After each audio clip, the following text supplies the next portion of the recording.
Peter Navarro is the senior counselor to the president for trade and manufacturing. Well done, sir. They threw you for a bit of a loop, maybe the appeals court, but we'll get to that. How you doing and how you liking the job?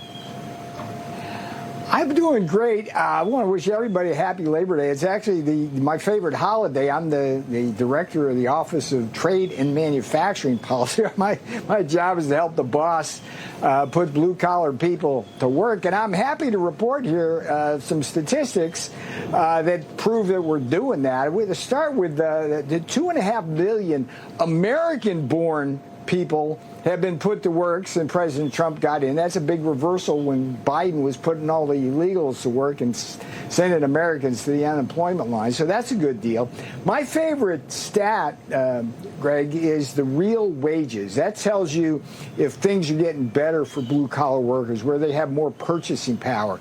We are on a roll. 7 straight months in a row, real wages have gone up. It's 1.4% on an annualized basis, second fastest in history. Compare that to Biden. 26 months straight for Joe Biden, inflation went faster than wages growth.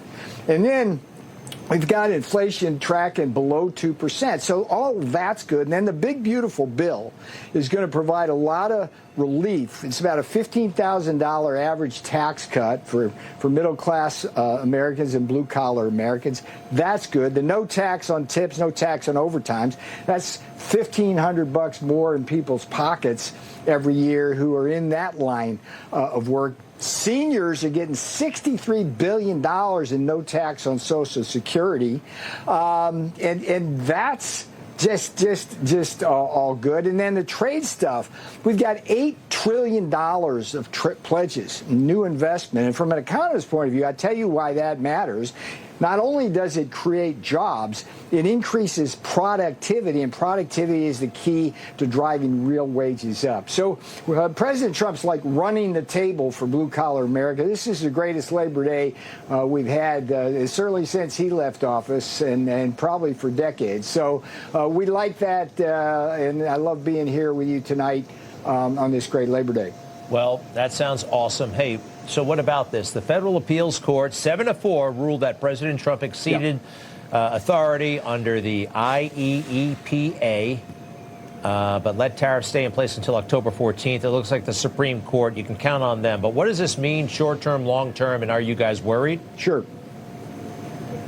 Well, short-term doesn't mean anything. The tariffs remain in effect. Let me do the numbers for you. It's a 7-4 majority, but 6 out of the 7 judges are Democrats. No surprise there. But it's also true 12 of the states that intervened against Trump, all blue states. And then if you go behind the weeds and look at the small importers, and mostly importing Chinese crap, there's some Koch brother money in there. And so this whole thing kind of stinks. Here's the great news. It's not good news. It's great news, Greg. The dissent, 4 judges, very, very strong dissent. They basically laid out a roadmap for the Supreme Court to follow in order to uphold the Trump tariffs. And as the boss says, if they don't do that, that's the end of this country. That's not hyperbole. That's just fact. And so the key issues there, things like, are these legitimate emergencies? Of course they are. We're getting killed. Americans are getting killed by Chinese fentanyl facilitated by Mexican drug cartels. That's an emergency, right? And then if you look at the trade deficit, it's massive, chronic. It's a proxy for not only all the jobs and factories we lose, but for the fragility and lack of resilience in our supply chains. We saw when the Chinese hit us on rare earths just how vulnerable we might be if we don't bring our jobs home.